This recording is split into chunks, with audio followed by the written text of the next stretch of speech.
thesomaliworld.com. السلام عليكم ورحمة الله وبركاته. وأنا سلام رئيسنا بشارس سادو دنتهين. بدنا بس سؤال يقصبديه. سؤال أنا ما تجاوبه هذا الأمر السينية. أنت أنا جاوبين كروح الربطين هذا السلام سادو دنتهين يريوين وحقرت دمركا قبلها وضياشة رقة all together. السلام يوحي سناب شات كي دحفر يوردن سلام كدب horta snapchat-ka marka telefoonada laga soo dhaalangaranayo wuxuu ku leeyahay free soma. That tells you inaad inaan kara ka bixin markay naga horta khaldan inaad ka soo weydiisaan, laakiin I'll try to be as clear as I can be. fahanteen intii taqaana ee asxaabteeda way taqaanaa, intaani aqoonin ima taqaano, laakiin reality life-ka iyo hala kala saaro Snapchat or either YouTube.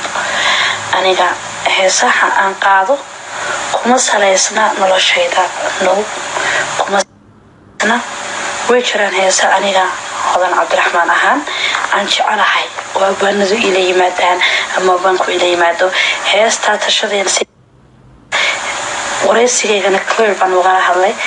ma aha wax shakhsi khuseeya, waa wax intii iyagu markaa xaalad ku jira xaaladaysan ama heestaas ay wax u tarto u taraysa. waa heesana waxaan u qaadnaa shacabka Soomaaliyeed, qof walba meel uu bi heesta kaga aadaysa ma karateen.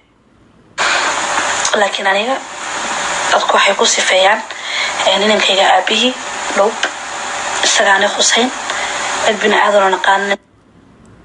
marka si aan taray Snapchat waxaan idin sheegayaa that song tashadii nasiibka does not have nothing to do with or either ninkayga aabihi or either anybody that I know.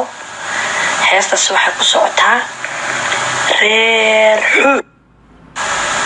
ninkii xuuxoo dhan ayay ku socotaa, gabar Soomaaliyeed xuux ku yiraahda ayay ku socotaa. ma fahanteen? marka sidii kale idinka amaan leenahay ma idinla tahay personal life-kan idinla share gareyn karno?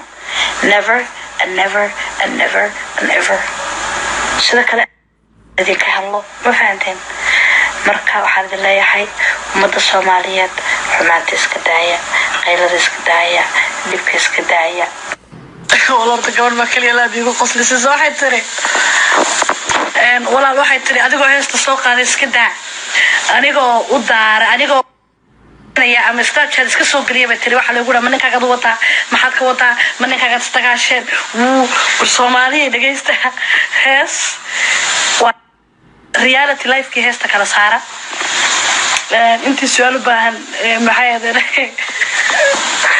wallahi bilaa waalidii Soomaaliya ani ma khusayso ibikada la sheegay ibikada la soo weydiinaya heestan ma khusayso inankayga aabihi cid bini'aadan isaga iska daya cid bini'aadan oo naqaana khusayso qof bini'aadan ay khusayso ma aqaan heesta. ma fahanteen? heesta abwaan baa sameeyay, laxanka anaa saaray, anaa soo qaaday. waa hees dad badan saameyn ku yeelan. ma fahantay? waxay saameyn ku yeelan kartaa nin kasta oo xuuxa gabdhaha ma ayaa nin kasta oo xuux aday ugu socotaa taliya laabo qaado. alxamdulillah waxaad weydiisay su'aasha ah hooyanimada iyo single-ka. walaal single-nimo hooyanimo adduunyada lagu miisaamaa inay jirto, inay wax ugu qiimo badan inay jirto ma malaynayo. hooyanimadu waa naxariis, saan hore u sheegay waa farxad. waxaad dhashay ugu farxad gelinaya, waxaad dhashay markaad aragtid ba adduunyada isa ka bedelaysa. marka wallahi I'm blessed to have Ayman Yare waxa weeyaan waa noloshayda. I'm happy والله أنا من هايست الحمد لله رب العالمين. وما تصنت هالسجلة دردارن كأنا وان قاتي هذا من الله من ولا سناب شات كي السوشيال ميديا أنا كولا أقعد ندربان وندو ندين هيس الناس Soomaali ده ترى ضحنا ندين قبنا يعني مدح النقو أما هيس عد كدين السمرة. وكما تنسيت فيديو ilaawina fiidiyowga la garayso oo la wadaagto asxaabtaada si aad nagu xidhnaato fadlan ha ilaawin inaad taabato butonka subscribe